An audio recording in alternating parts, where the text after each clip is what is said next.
This morning, I want to ask you a question. When it comes to your financial future, whose advice do you take? Who do you trust when it comes to your financial? Is that person going to be there if your salary doesn't add up at the end of the day, 2 years, 3 years, 4 years from now, if your company fires you and you don't have an income? Is that person whose advice you're taking, is that person going to be there to assist you and to help you? I don't think so.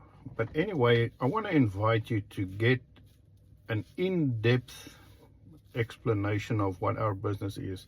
Online, pays in US dollars, you get 100% of your commission, hardly any monthly expenses. There's a lot of things that you need to find out before you can make an informed decision, and trust your own gut, because the business that I'm in works, and it works pretty well.